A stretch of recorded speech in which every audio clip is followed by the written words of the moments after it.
네, 할렐루야. 제가 짧게 한번 기도하겠습니다. 하나님 은혜를 감사합니다. 귀한 주일날 하나님의 백성들을 모아주시고 특별히 이 부산 땅에 또 아름다운 교회, 주의 몸된 교회로 세우신 이 교회에 모여서 하나님을 찬양하며 하나님이 우리의 왕 되심을 다시 한번 더 고백하며 나아갑니다. 하나님이 우리의 주가 되심을 고백하며 나아갑니다.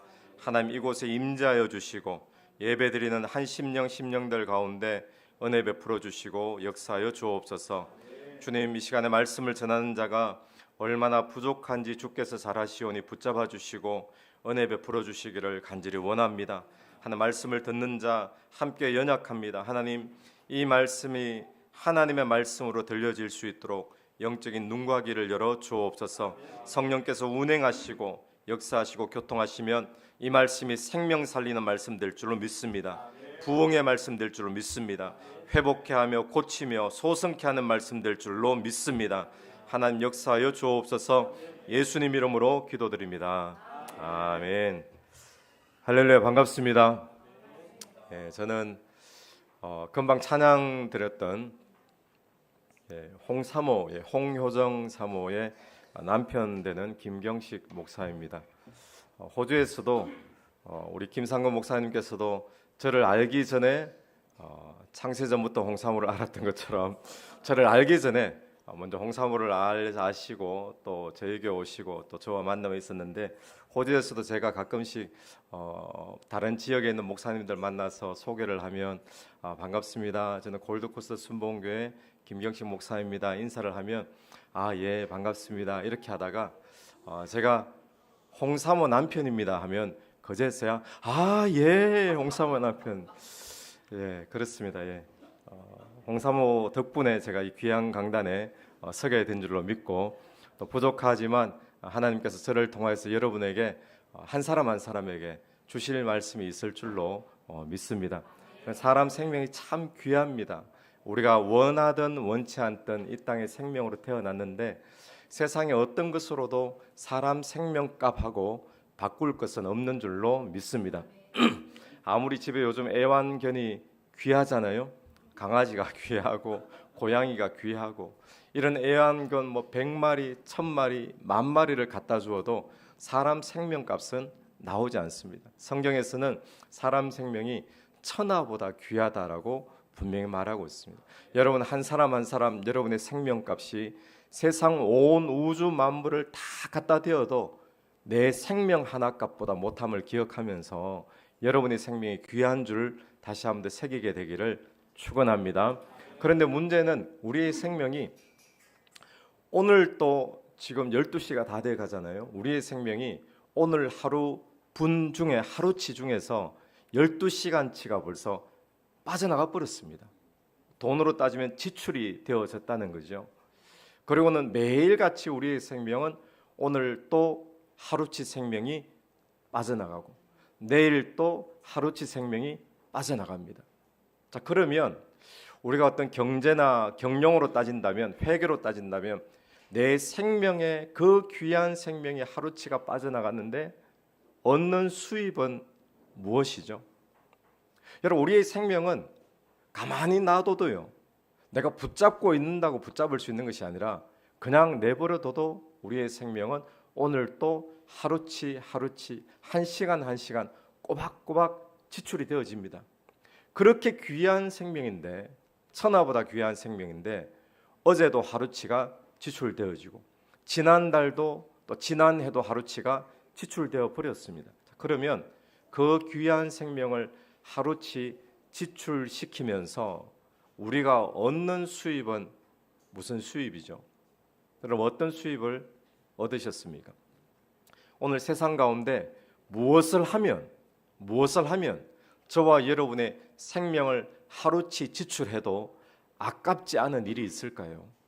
여러분, 오늘 우리가 세상을 살면서 내 돈이 100만 원이 지출되어졌는데 얻는 수입은 50만 원밖에 되지 않는다면 여러분 괜찮습니까? 어떻습니까? 내가 정말 열심히 노력하고 땀 흘리고 일을 했는데 들어오는 수입은 하루 종일 일했는데 10,000원밖에 주어지지 않는다면 좀 괜찮습니까? 제 말 뜻 모르시겠습니까? 괜찮지 않습니다. 그죠? 그 누구도 열심히 일을 했는데 많은 수입, 5,000원 수입을 받고는 행복하다. 오늘 정말 가성비 있게 보람 있게 하루를 살았다라고 할 사람은 아무도 없을 거예요. 우리가 세상의 생활은 그렇게 하면서 내 생명의 경영에 있어서는 얼마나 허술한지, 그렇게 귀하다고 하는 생명을 하루치를 지출하고 또 하루를 지출하면서 우리는 수입을 계산했을 때 아무렇지 않게 생각하는 거예요. 그래도 목사님, 저는 한 달 월급이 500만 원인데요. 한 달 월급이 1,000만 원인데요. 여러분 1,000만 원하고 여러분 생명값 한 달치 하고 바꿔서 만족이 되어질까요? 1,000만 원 연봉, 월급, 이거는요 내가 일한 대가이지 내 생명값하고 바꿀 수 있는 문제는 아니에요. 내가 노동력을 제공했는 그 대가로 500만 원을 받고 1,000만 원을 받는 거지, 그것을 가지고 내 생명이 만족한다면 그건 나중에 인생 끝나면 반드시 후회하는 인생이 될 수밖에 없다는 겁니다. 우리가 세상은 허술하게 회계 계산을 하지 않으면서 내 생명값은 얼마나 허술하게 생명값을 계산하는지, 여러분 세상 가운데 여러분의 생명을 갖다 부어도 여러분의 생명을 지출해도 아깝지 않은 그런 일감을 붙잡게 되기를 간절히 바랍니다. 세상을 눈을 씻고 한번 찾아보십시오. 어떤 일감이 있을까요? 교사를 하면 그런 일감이 될까요? 아니면 사람들이 원하는 의사를 하면, 변호사를 하면, 세상 사람들이 다 부러워하는 재벌이 되어지면 내 생명값 아깝지 않은 그런 일이 될 수 있을까요? 저는 오늘 특별히 아이돌 연습생인 줄 알았어요. 제 왼쪽에 있는 주차장에 차를 대는데 마침 같은 시간에 차를 대고 나오는데 연예인 차에서 내리더라고요. 그리고는 복장도 연예인 아이돌 같은 복장을 하고 와요. 그래 우리끼리 이런 말을 해서 아이돌은 아직 아닌데 연습생인가 보다. 근데 우리보다 먼저 와서 이 아름다운 교회 빌딩 바깥에 이렇게 기다리고 있길래 여기 무슨 연습생 학교가 있나? JYP 이런 거 있잖아요. 부산에 여기에 있나? 그러고 있었는데 먼저 들어오고 같이 예배 들어오더라고요. 함께 예배 드려서 영광입니다. 여러분의 꿈이 이루어지게 되길 바랍니다. 근데 여러분의 생명값을 던져도 아깝지 않은 그런 일감을 여러분 나이에 찾게 되기를 간절히 바랍니다. 아이돌들 자살 많이 하잖아요. 왜 자살할까요, 여러분? 우리 같으면 정말 부럽잖아요. 아이돌 그룹들 인기 있죠. 사람들이 우러러 보죠. 돈 많이 벌죠. 그런데 자살할 이유가 하나도 없는데 왜 자살할까요? 저는 근본적인 이유가 하나라고 생각합니다. 그들에게 생명값이 나와주지 않으니까. 주변의 사람들이 볼 때는 만족하는 삶을 살고 있지만 정작 자기의 영혼에 와서 만족이 되어질 수가 없는 거예요. 저는 여러분이 아이돌이 되시든지 아이돌이 안 되시든지 상관없이 오늘 이 우리 자매들, 젊은 자매들뿐만 아니라 우리 모두의 삶이 꿈을 이루든지 이루지 못하든지 상관없이 내 생명값을 던져도 아깝지 않은 그런 일감들 붙잡게 되기를 간절히 바랍니다. 그 일감은 오직 한 가지에서만 나오게 되어 있습니다. 내 생명하고 무엇을 바꾸면 아깝지 않을까요? 의사 아깝습니다. 변호사도 아깝습니다. 아이돌이 되고 연예인이 되는 것도 아깝습니다. 그런데 내 생명하고 맞바꾸어도 아깝지 않은 생명이 있어요. 예수 생명하고 맞바꿀 때만 우리의 생명이 남는 장사가 될 줄로 믿습니다. 그렇지 않으면, 예수 생명하고 바꾸지 않으면 뭘 해도 우리는 내 생명이 아깝지, 그게 내 생명을 갖다 부었는데 이렇게 살아서 하나도 아깝지 않다, 그런 생명은 아무것도 없습니다. 여러분, 그런데 중요한 것은 그 예수 생명이 저와 여러분 안에 들어왔다는 거예요. 여러분, 예수 그리스도를 여러분의 구주로 믿으십니까? 우리 아이돌 믿으세요? 아멘. 예수 생명이, 예수 그리스도가 저와 여러분의 구주이신 줄로 믿습니다. 누구든지 예수를 주로 고백하면 영접하는 자, 곧 그 이름을 믿는 자들에게 하나님의 자녀가 되는 권세를 주셨으니, 하나님의 자녀라고 불러주시고 우리에게 하나님의 자녀의 권세로 우리 안에 들어오셨다는 거예요. 여러분, 우리 안에 예수 생명이 들어오셨습니다. 이제는 내 생명으로 사는 것이 아니라 예수 생명이 내 안에 주인으로 사는 그런 인생으로 바꿔진 줄로 믿습니다. 오늘 우리가 어떻게 살아야 될 것인가? 저와 여러분의 하루하루를 내 생명으로 살면 돈을 억만금을 거머쥐어도 아깝습니다. 그런데 내 안에 예수 생명으로 살면 이건 뭐 내 생활은 없는 것 같고, 예수 생명으로 살면은 내가 손해 보는 것 같고, 남들처럼 이름 날리면서 멋있는 인생이 아닐 것처럼 보이지만, 예수 생명으로 살면 결국에는 나중에 인생 결산할 때 어마어마하게 남는 장사가 될 줄로 분명히 믿습니다. 분명히 믿습니다. 설교와 상관없는 이야기를 초반에 해서 설교가 길어질지 모르겠습니다. 저는 한국에서 제 소개를 짧게 해드리겠습니다. 저는 한국에서 일반 대학교를 졸업하고요, 직장을 2년 다녔습니다. 2년을 다니고는 제가 대학교 1학년 때 원래 모태 신앙이었는데 대학교 1학년 때 예수님에 대한 어떤 인격적인 만남이 있었고, 그러고는 성령 세례를 받고 방언이 터지고, 저는 장로교 합동측 출신입니다. 그래서 막 뜨겁게 신앙생활을 할 때 어떤 마음이 들었는가 하면, 청년 때 한참 은혜를 받게 되면 그런 생각들을 하잖아요. 신학교로 갈까? 신학교 공부를 해보고 싶다. 이런 생각이 들었는데, 뭐 한때 그런 생각이 있었지만 결단을 내리지 못하고 그대로 졸업하고 직장으로 들어가게 됩니다. 직장 생활을 한 2년 정도 하게 되었는데, 직장을 왜 사표냈는가 하면 제가 원하는 길로 직장이 풀리질 않았어요. 직장에서 저를 어느 곳으로 보내기로 하고 저를 불렀는데 해외 비자가 나오지 않는 겁니다. 그게 되지 않으면 그 직장에 있을 이유가 별로 없거든요. 그래서 한참 인생에 대해서 고민을 하다가 어떤 생각을 했는가 하면 나 신학교로 가야 되겠다. 근데 마침 늘 저를 멘토해 주시는 목사님께서 신학교를 계속 권면을 하셨거든요.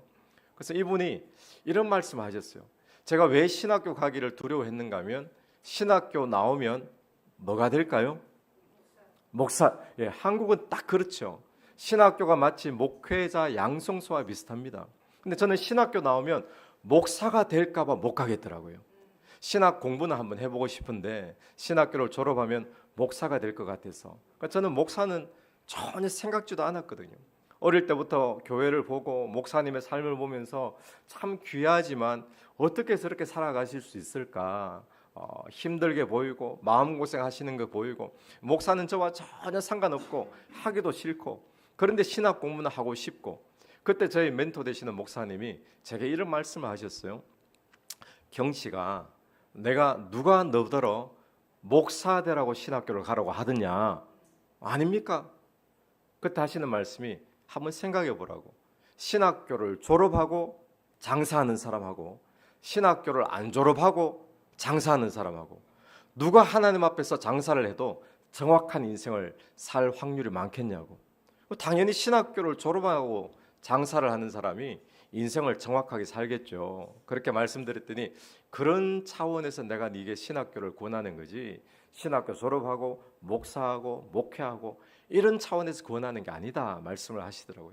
제가 그 말씀을 드리니까, 그러면 얼마든지 저는 신학교 가겠습니다. 그 신학교를 가려고 마음을 먹고 회사에 사표를 썼습니다. 그런데 그때 이제 저는 뭐 합동측이다 보니까 총신 신대원을 가려고 했는데, 제가 그 전에 호주에 와서 제가 1년 동안 영어 공부를 한 적이 있었거든요. 그래서 영어 공부를 좀 더 할 겸 호주에 있는 신학교를 그냥 신학 맛만 본다 생각하고 본격적으로는 총신 신대원에서 공부하겠다, 이런 마음을 가지고 이제 호주로 오게 되었습니다. 호주에 와서 브리스벤 순복음교회에서 신학교를 다니고, 또 전도사 생활은 얼마든지 할 수 있잖아요. 전도사 생활을 하고 있었는데, 이제 한국에 이제 다 졸업을 하고 한국으로 들어가려고 준비를 하는 과정 가운데, 시드니에 있는 순복음교회가 저희 총회장이 계시는 교회인데, 총회장님 전화가 오셔서 저에게 시드니에 있는 어느 교회에 자리가 비었는데, 담임 자리가 비었는데, 제가 나이가 젊지만 거기에 가면 담임할 수 있을 거라고. 왜냐하면 유학생들이 한 30명 모이는 곳이니까. 제가 그때 나이가 30이었습니다. 30 나이, 전도사 나이지만 얼마든지 갈 수 있을 거라고. 그런데 그 교회에서 담임하면 뭐가 될까요? 나중에 목사가 되잖아요. 목회를 하게 되잖아요. 제가 절대로 대답을 할 수가 없었어요. 그래서 그 목사님께 총회장님께 목사님 죄송합니다. 제가 한번 기도해 보겠습니다. 죄송합니다. 그런 기도 시간을 일주일 동안 갔는데 일주일 아무리 기도를 해도 하나님의 응답이 없습니다. 사인도 없습니다. 한국에 제 멘토 되시는 목사님께 전화를 드렸어요. 그 목사님도 마침 중국 선교를 가고 연락이 닿지를 않습니다. 근데 결정을 못 내려가지고 있는 차에 어떤 마음이 들었는가 하면 어른이 말씀하시는데 총회장님 그러면 저희 총회에서는 제일 어른이시잖아요. 내 편에서 응답이 없고 결정이 안 나면 어른이 말씀하시는데 그냥 하는 게 맞다라는 생각이 들어가지고 제가 제 담임 목사님께 가겠습니다. 담임 목사님이 연락을 하셨어요. 시드니에 전화를 끊고 나더니 제가 하시는 말씀이 어제 누가 나갔단다 이러더라고요. 어제 제가 시간을 끌고 그 교회는 급하고 이러니까 바로 어제 누가 담임으로 나간 거예요. 제 마음이 어땠을까요? 아쉬운 게 아니라 너무 시원한 거예요. 너무 감사하고. 그리고는 또 이제 한국 들어올 준비를 하고 있는데 또 다른 한 군데를 똑같은 상황으로 총회장님이 또 연락하셨어요. 다른 데 자리가 비었는데 그게 누가 가야 되는데 갈 사람이 없다. 김경식 전도사 가서 담임하면 좋겠다. 할 수 있다. 그것도 나이가 젊어도. 제가 어땠을까요? 죄송하지만 기도해 보겠습니다. 기도해도 응답이 있을까요? 없었어요. 한국의 멘토 목사님이 전화를 드렸어요. 어디 가셨을까요? 중국 또 가셨어요. 연락이 닿질 않습니다. 그럼 고민하는 차에 내 편에 결정이 안 생기니까 내가 응답이 없으면 뭘 하면 된다고요? 어른 말씀하시는데 순종하는 게 맞다. 또 이제 담임 목사님께 가겠습니다. 말씀을 드렸어요. 담임 목사님이 시드니에 전화를 했습니다. 했더니 뭐라고 하셨을까요? 며칠 전에 누가 나갔다는 거예요. 급하니까. 제가 그 말 듣고 마음이 너무 시원해서 역시 나는 목사가 아닌 게 맞아. 부르심이 목사가 아니야. 목회가 아니야. 그리고 있던 차에 제가 골드코스트 지금 담임을 하고 있잖아요. 어떻게 시작이 되었는가 하면 브리스베인과 골드코스트는 차로 한 40분 거리입니다. 가깝습니다. 근데 도시는 다른 도시죠. 이 골드코스트 순복음교회를 담임하시던 목사님께서 갑자기 어떤 개인적인 일이 있고 교회에 일이 생기면서 교회가 갈라졌어요. 교회가 완전히 깨어지고 공중분해될 위기에 있고 목사님 갑자기 사표 써서 떠나가시고 누군가가 가서 주일 예배라도 드리면서 교회를 지켜야지 교회가 없어지지 않습니다. 모든 어려운 상황들을 제게 다 듣고는 시드니에서는 누구 부교육자 가운데 보낼 사람이 없는 거예요. 갑자기 빵꾸가 나니까. 그래서 제일 가까운 브리스베인 순복음교회에 전도사가 몇 명 있었는데 그때 제가 제일 프리했습니다. 그때 저보고 빨리 가서 주일날 예배를 한 3주나 4주 주일만 내려가서 예배 드리면 부교 이제 담임할 사람 후임자를 찾아서 보내겠다고 주일만 3, 4주 예배하라는 거예요. 한 3주, 4주 주일마다 내려와서 주일 예배 드리고 브리스베인 올라가고 그렇게 했습니다. 4주가 지나도 여전히 시드니에서는 보낼 후임자가 없어가지고 저들 하시는 말씀이 골드코스트에서 방을 좀 잡아가지고 새벽 예배하고 조금만 인도해주면 3달 안에 보내겠다고 그 방을 잡았어요. 그 3달 안에 오면 방도 물려주면 되니까. 그러면 3개월 정도 지났는데 참 감사한 것은 제가 내려갔을 때 갓난 아기까지 포함해가지고 17명이 예배를 드리고 있었어요. 그때가 1999년 9월 마지막 주였습니다. 99년 9월 마지막 주. 17명이 예배를 드렸는데 근데 한 3개월 정도 시간이 지나면서 브리스베인에서 누가 청년들도 학교 옮긴다고 이사 오고 또 교인들도 오고 새로운 사람들도 오고 하면서 교회가 30명, 40명으로 주일 출석이 늘어났습니다. 여러분 아마 아실지 모르겠지만 교회가 개척이 되어지고 작은 교회에 있다가 3, 40명 모이면 그때 정말 재밌잖아요. 가족적이고 뭘 해도 은혜가 있고 재미가 넘치고 교회가 막 다이나믹하게 살아났습니다. 저도 재밌더라고요. 그런데 여전히 시드니에서는 후임자를 못 구해가지고 3개월 그랬던데 제보고 그때 하시는 말씀이 마 부임 예배 해라 이러시는 거예요. 그래서 제가 얼떨결에 부임 예배를 하는데 교민 사회는 떡집이 잘 없거든요. 떡이 귀해요. 지금은 그렇지 않습니다. 떡 맞춰 오시고 수건 맞춰가지고 수건에 골드코스트 순복음교회 담임 전도사 김경식 전도사 매들 부임 예배 맞춰 오고 잔치가 벌어졌어요. 그리고는 얼마 지나지 않아서 홍사모하고 결혼도 하고 또 곧이어서 또 목사 안수도 받고 이러고 막 급하게 상황이 돌아가고 교회는 점점 부흥하고 재미있어지고 그러고 나중에 제가 정신을 딱 차려보니까 뭘 하고 있습니까? 예, 그렇게 부담스러워하던 목사를 지금 목사가 된 거예요. 제가 목사가 되고 목회를 하고 있는 거예요. 제가 마음이 어땠을까요? 내가 어쩌다 이렇게 속아가지고 목사가 되었나? 그런 생각은 들지 않고요. 가끔씩 청년들이 저에게 그런 질문을 한 청년들이 있었는데 목사님은 다시 태어나도 목사할 것 같습니까? 저의 대답이 뭐였을까요? 뭐였을 것 같습니까? 두말할 것 없이 다시 태어나도 목사지. 왜 그럴까요? 제가 초대에 좀 길게 말씀드렸던 그 설교 내용이 아닌데 그냥 들었는데 제 인생을 걸만한 일이 세상에 눈 씻고 찾아봐도 없습니다. 어떤 일이 내 인생을 투자하고 내 평생을 갖다 바쳐도 끝날 때 후회하지 않을 만한 그런 일감이 될 수가 있겠습니까?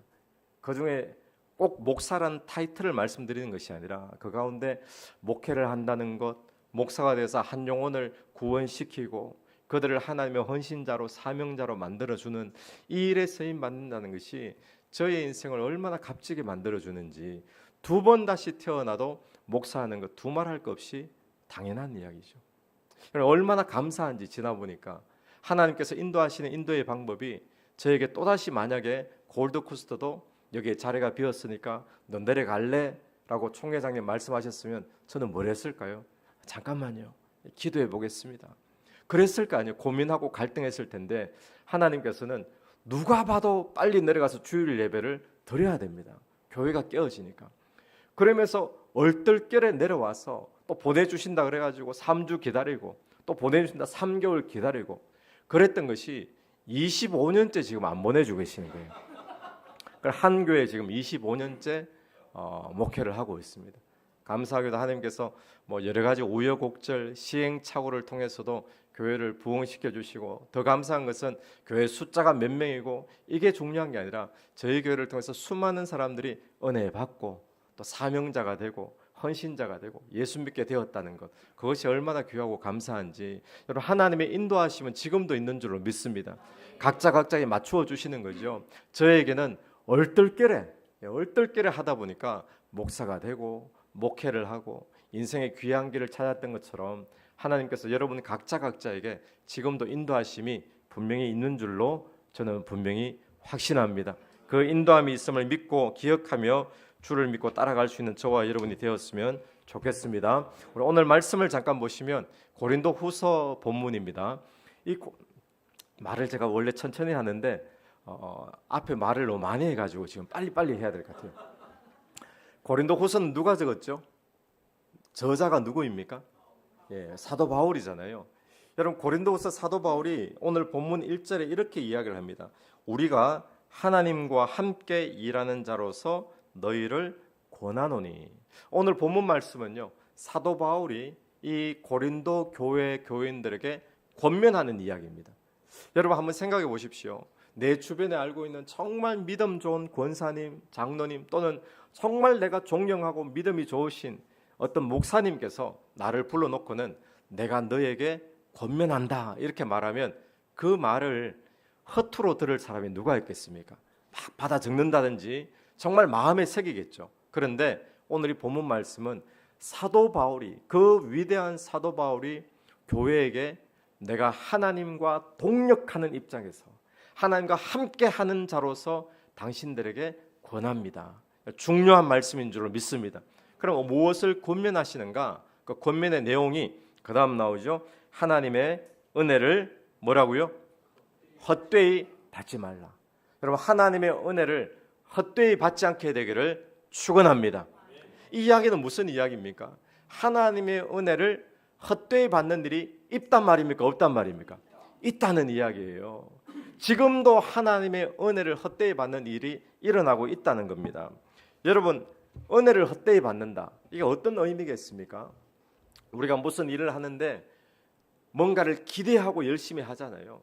열심히 시간을 투자하고 에너지를 투자하고 내 물질을 투자해서 뭔가를 기대하는데 나중에 열심히 했는데 나오는 열매를 보니까 아무것도 없어요. 그때 우리는 뭐라고 하죠? 헛살았다 그러잖아요. 헛거다, 헛짓했다. 여러분, 은혜를 헛되이 받는다는 것이 어떤 의미인가 하면 하나님의 은혜 받기 위해 오늘 또 어쩌면 이 주일 예배에 나오신 분들이 있을 겁니다. 하나님의 은혜 받기 위해서 큐티도 열심히 하죠. 훈련도 받죠. 뭐 작정기도, 금식기도까지도 합니다. 그런데 나중에 지나 보니까 은혜 받기 위해서 그렇게 노력하고 헌신했는데 아무것도 아니더라. 이거 헛되이 받는 거예요. 그렇죠.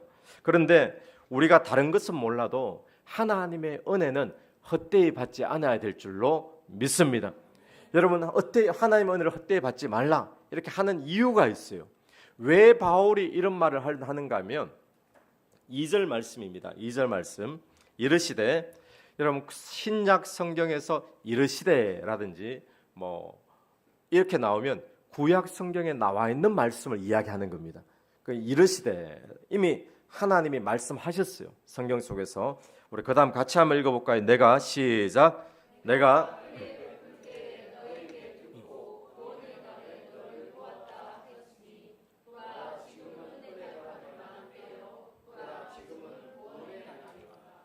아멘. 여러분, 이 은혜를 헛되이 받지 말라 하는 이유는 뭔가 하면 지금이 은혜가 있기 때문에 그렇습니다. 지금 구원의 역사가 있는데, 하나님의 은혜가 있는데 이 은혜는 붙잡지 않고 엉뚱한 것 붙잡고 있으면 은혜를 헛되이 받는 것이 되어진다라는 거예요. 구약 성경에서 금방 읽었던 이 2절의 말씀, 이 말씀은 어떤 뜻인가 하면 이르시되 내가 은혜 베풀 때에 너에게 듣고 구원의 날에 너를 도왔다 그러죠. 너에게 듣고 너를 도왔다. 이 말은 어떤 말인가 하면 우리에게 구원이 필요할 때 하나님께서 그 구원을 베풀어 주셨다는 거예요. 우리에게 은혜가 필요할 때 하나님께서 은혜를 베풀어 주셨다는 겁니다. 그러니까 너에게서 듣고 너를 도왔다 이야기는 현재 완료입니다. 과거에 옛날에 내가 그랬었지, 과거로 끝나는 이야기가 아니라 지금도 하나님께서는 하나님의 백성들의 은혜가 필요할 때 한 번도 외면하신 적이 없으시고 은혜를 들으셨다는 거예요. 그 이야기를, 그 간구를 들으셨다는 거예요. 그 구원이 필요할 때 구원을 베풀어 주셨다라고 분명히 그렇게 이야기를 하고 있는 거예요.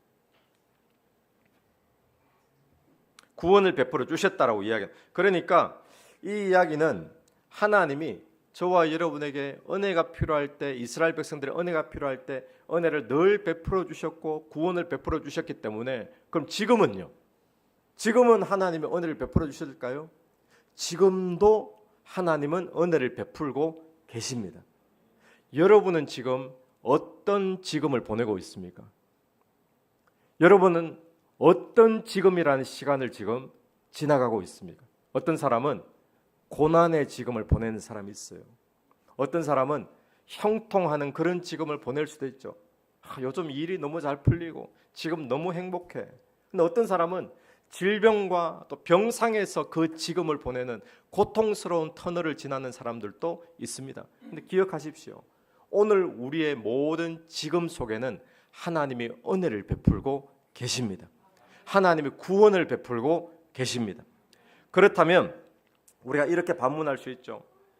아니, 하나님 2022년 작년 3월 달에 우리 가정에 이런 일이 벌어졌을 때 내가 그렇게 하나님 앞에 부르짖고 간구하고 도와달라 그러고 작정기도까지 하고, 그때 하나님 어디 계셨습니까? 그때 은혜 베풀어 주셨습니까? 그때 안 베풀어 주셨잖아요. 내가 그렇게 간구했는데. 하나님 작년에 우리 사업이 힘들 때, 내 자녀가 힘들 때 그때 하나님 은혜 언제 베풀어 주셨습니까? 우리가 이렇게 반문할 수 있죠. 그런데 하나님께서는 그때도 분명히 은혜 베풀어 주셨다는 겁니다. 구원을 베풀어 주셨다는 거예요. 여러분, 하나님이 그랬다고 하시는데 거짓말일까요? 하나님이 지금 우리가 따져드니까 입장 곤란해가지고 그때도 베풀어 줬어, 대충 그러실 분일까요? 그게 아니고 하나님이 그랬다라고 하는 것은 진짜 그러신 거예요. 하나님은 그때도 은혜를 베풀어 주셨고 내 편에서 못 느꼈을 뿐이지, 하나님의 은혜가 없다고 생각했을 뿐이지, 하나님의 은혜는 한순간도 비어진 곳이 없는 줄로 믿게 되기를 축원합니다. 하나님의 은혜는 항상 매 순간순간, 매 지금마다 하나님의 은혜는 꽉 찬 상태로 내려오는 줄로 여러분 믿게 되기를 축원합니다. 그래서 사도 바울은 우리에게 뭐라고 말하는가 하면 지금은 이라고 해요. 지금은 어떤 지금이죠? 지금 요즘 너무 힘들어요. 저는 너무 고통스러워요. 지금은 이 일이 잘 풀리지가 않아요. 지금 자살하고 싶어요. 여러분 그런 지금일지라도 그 지금 속에 하나님의 은혜가 있을까요, 없을까요? 하나님의 은혜는 있습니다. 내가 보지 못하고 잡지 못하고 느끼지 못했을 뿐이지 하나님 편에서는 지금 은혜 받을 만한 때임을 사도 바울을 통하여 이야기를 해주고 있는 거예요. 이유는 무엇 때문에요? 내가 은혜 베풀 때 너를 들었고 구원의 날에 너를 도왔다. 하나님은 분명히 우리에게도 동일하게 말씀하시는 줄로 믿습니다. 그러므로 오늘 우리는 이 지금 무엇을 바라봐야 될까요? 여러분 지금 어떤 순간이라고요? 그 고통의 지금, 그 형통의 지금 무엇을 바라봐야 될까요? 은혜 베풀고 계시는 주님을 바라봐야 될 줄로 믿습니다. 구원을 베풀고 계시는 주님을 바라봐야 될 줄로 믿습니다. 그런데 만약에 하나님은 지금도 은혜를 베풀고 계시고 구원을 베풀고 계신데 문제는 단지 내가 못 느낄 뿐이잖아요. 그렇기 때문에 내가 문제만 바라보면서 사건만 바라보면서 내가 원망하고 불평하고 마음이 어두워지고 그러면 그걸 뭐라고 말할까요? 은혜를 헛되이 받는 거라는 겁니다. 은혜를 헛되이. 왜요? 은혜가 없으면 불평 원망만 말하는 것이 맞는 말이죠. 그런데 은혜가 있는데도 불구하고 이 은혜는 붙잡지 않고 불평거리 원망거리만 붙잡고 나가니까 이건 어떻게 돼요? 없는 거 취급해버리잖아요. 헛걸로 취급해버리잖아요. 은혜가 헛내리고 있는 거예요. 지금 은혜를 헛받고 있는 거예요. 오늘 지금 저와 여러분의 모든 상황 속에 어떤 상황 속에도 하나님의 은혜는 임하는 것을 믿게 되기를 축원합니다. 고난의 속에서도 하나님의 은혜는 지금 만땅 꽉 채워져서 하나도 모자람 없이 꽉꽉 내리고 계신 줄로 믿게 되기를 바랍니다. 그 은혜를 붙잡는 게 믿음입니다. 근데 그 은혜는 마치 없는 것처럼 생각하고 늘 원망거리 내 인생은 왜 그러냐고 불평거리만 붙잡고 가면 그게 은혜를 헛되이 받는 거예요. 여러분 이스라엘 백성들 한번 생각해 보십시오. 이스라엘의 광야의 40년의 그 시간이 어려웠을까요? 쉬웠을까요? 솔직히 성지순례 갔다 오신 분들 뭐 계실지 모르겠지만 광야가 결코 쉽지 않습니다. 왜 어려운 곳이죠? 광야는 아무것도 없거든요. 물도 없고요, 먹을 것도 없고요, 쉴 만한 그늘도 없고요. 낮에는 얼마나 덥습니까? 또 밤이 되면 기온이 떨어져서 얼마나 춥습니까? 이 광야에는 절대로 아무것도 없습니다. 그런데 그 어려운 아무것도 없는 그 광야에도 있는 게 있었어요. 구름 기둥과 불 기둥이 있었어요. 그리고 매일 아침마다 만나가 내려졌어요. 또 반석을 깨트리니까 반석 속에서 샘물이 솟아났어요. 자, 이스라엘 백성들이 광야의 힘든 길이 힘든 게 사실이잖아요. 사실이고 구름 기둥과 불 기둥으로 함께 해주신 것도 사실이죠. 그래서 이 두 가지 사실이 있는데 우리는 무엇을 붙잡아야 될까요? 만약에 광야가 힘든 길이 사실이라고 이야기하면서 그 사실만 자꾸 이야기한다면 너 광야 안 가봤어 그렇지? 광야가 얼마나 힘들다고 그런 소리 하지 마. 광야 진짜 힘들어. 너 한번 가면 진짜 막 이렇게 막 광야만 힘들다 이야기하면 맞는 이야기입니까? 틀린 이야기입니까? 믿음으로는 틀린 이야기 되는 거예요. 그렇게 말하면 안 된다는 거예요. 왜요? 제가 틀린 말 했습니까? 틀리다는 거예요. 왜냐하면 광야에 구름 기둥과 불 기둥도 있었잖아. 이건 거예요. 아멘이시죠? 오늘 아침에도 네가 만나 먹었잖아. 만나 먹은 이야기를 해야지. 구름 기둥과 불 기둥을 결론으로 붙잡아야지.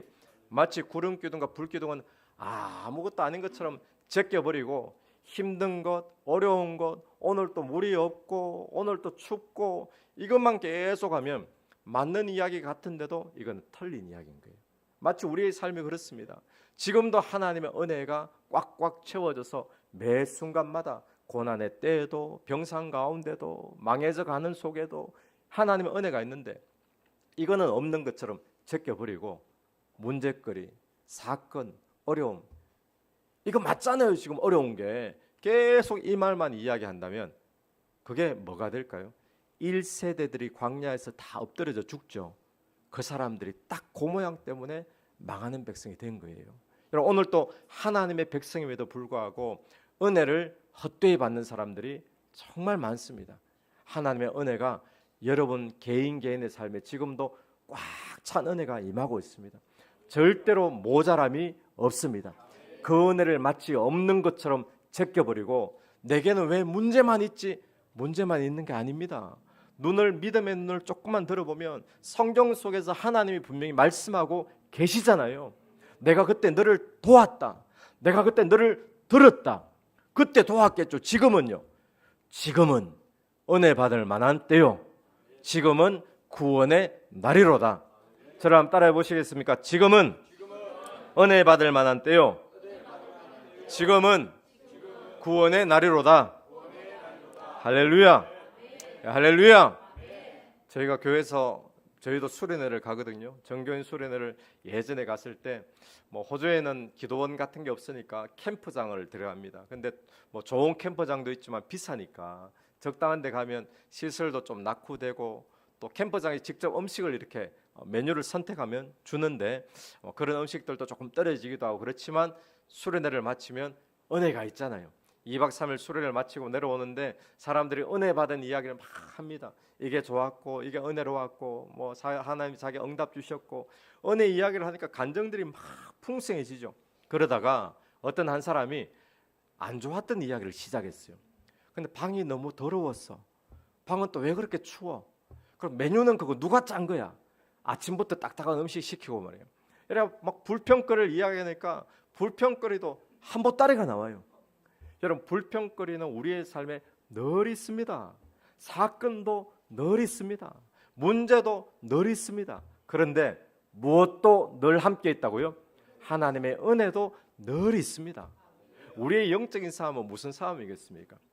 누군가 그런 표현을 하죠. 무엇을 보는가의 싸움이다 그러죠. 저는 우리가 은혜를 보느냐 아니면 문제를 바라보느냐 이 싸움이에요. 문제도 팩트입니다. 그죠? 팩트입니다. 이게 현실이지 않습니까? 이렇게 이야기하죠. 목사님, 근데 현실은요. 돈이 없는 거예요. 현실은요. 지금 어려운 상황 가운데 있는 이게 현실이에요. 여러분, 그럼 성경은 현실 아닙니까? 눈에 안 보이기 때문에 우리는 마치 현실이 아닌 것처럼 밀어내고 있어요. 그런데 눈에는 보이지 않지만 성경은 현실 가운데 진짜 현실인 줄로 믿습니다. 우리가 지금 손으로 잡고 있는 것, 우리가 바라보는 것, 이게 영원히 갈 것 같아요? 그렇지 않습니다. 요한계시록 보면 하늘도 다 두루마리처럼 말린다는 거예요. 땅도 다 뒤집어진다는 거예요. 온 천지 만물이 다 바뀝니다. 그런데 변치 않는 것 한 가지 무엇이죠? 하나님의 진리의 말씀은 끝까지 가는 거예요. 무엇이 진짜 현실입니까? 저 하늘이 진짜 현실이에요? 우리가 발 닦고 사는 이 모든 내가 접하고 느끼는 게 진짜 현실이에요? 진짜 현실처럼 느껴지지만 영원이라는 시간 속에서 진짜 현실, 참 현실은 하나님의 말씀이요, 하나님의 약속이요, 하나님이 나와 함께 하신다는 것이 진짜 현실인 줄로 믿습니다.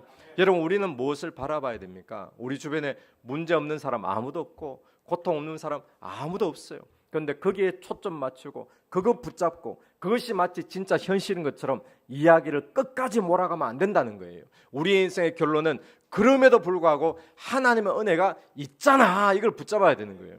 하나님의 은혜를 놓치지 않게 되기를 축원합니다. 지금도 여러분의 삶의 현실 가운데 있는 그 하나님의 은혜를 헛되이 받지 않게 되기를 간절히 바랍니다. 지금은 은혜 받을 만한 때입니다. 지금은 구원의 날인 줄로 믿습니다. 한 번은 미국에서 교민 목회를 하시다가 호주에 잠깐 들리셔서 저희 교회 방문하셨던 그 목사님이 이런 말씀을 하셨어요. 얼마나 제가 웃었는지.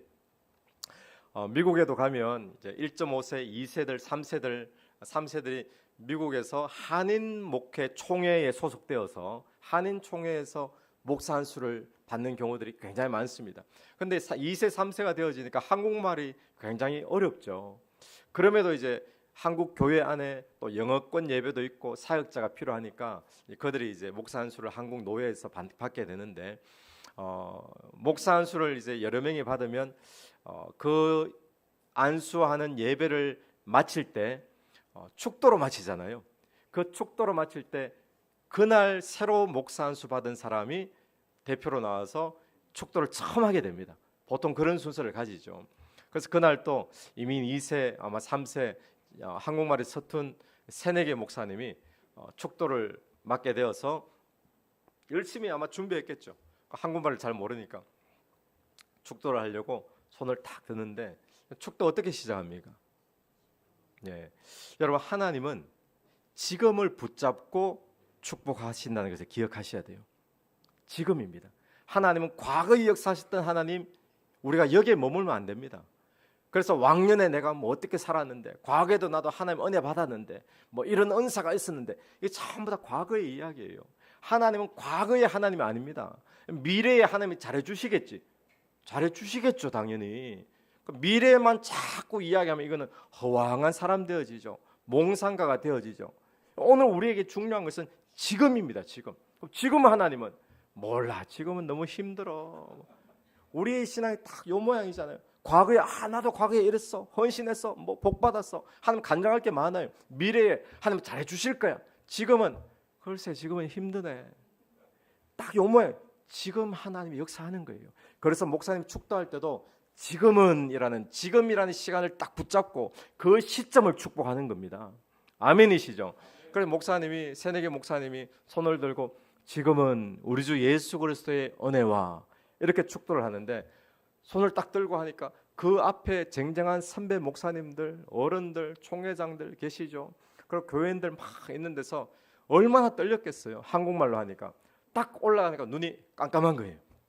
준비했던 거 기억도 안 납니다. 손을 들고는 지금은 해야 되는데 가만히 있었어요. 생각이 안 나가지고 한참을 가만히, 한국말이 생각이 안 나니까 한참을 가만히 있다가 겨우 한마디 딱 시작했는데 요새는 우리 주 예수 그리스도예요. 요새는. 자, 그 이야기를 듣고 얼마나 웃었는지. 하나님은 요새 역사하십니다. 요즘 왕성하게 일하십니다. 얼마나 열심히 하나님이 일해 주시고 잘해 주시는지. 그런데 요새 좀 더 정확하게 하나님은 여러분의 그 지금 나는 너무 힘들어요. 그 지금 나는 너무 외로워요. 그 지금에 하나님의 은혜가 있습니다. 그걸 놓치고 다른 이야기하면 그 사람은 영적인 몽상가, 영적인 과거에 매인 사람, 이렇게 될 수밖에 없는 거죠. 여러분, 여러분의 지금은 어떤 지금입니까? 기억하십시오. 그 지금 은혜 받을 만한 때입니다. 그 지금 구원의 날입니다.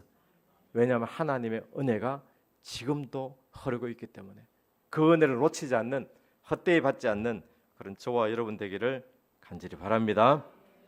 같이 한번 기도하겠습니다. 우리 홍삼 반주 한번 해주십시오. 하나님의 은혜를 감사합니다. 하나님의 은혜는 지금도 우리 삶 속에 지금 현재 여기에 역사하는 줄로 믿습니다. 그 하나님의 은혜를 헛되이 받지 않는 저희들이 삶이 될 수 있도록 도와주시옵소서. 예수님 이름으로 기도드립니다. 아멘. 우리 앞뒤좌우로 한번 인사해 보겠습니다. 인사드릴 때 지금은 은혜 받을 만한 때입니다. 한번 인사하겠습니다. 저희 교회에서는 이렇게 인사를 하거든요. 보통 이제 교회에서 인사할 때 사랑하고 축복합니다 이렇게 자합들이 인사를 하시잖아요. 저희 교회에서는 이렇게 인사하는데 한번 해보시겠습니까? 주님이 지금도 잘해주고 계십니다. 한번 인사해 보겠습니다. 주님이 지금도 잘해주고 계십니다. 예, 주님이 지금도 잘해주고 계신 줄로 믿습니다.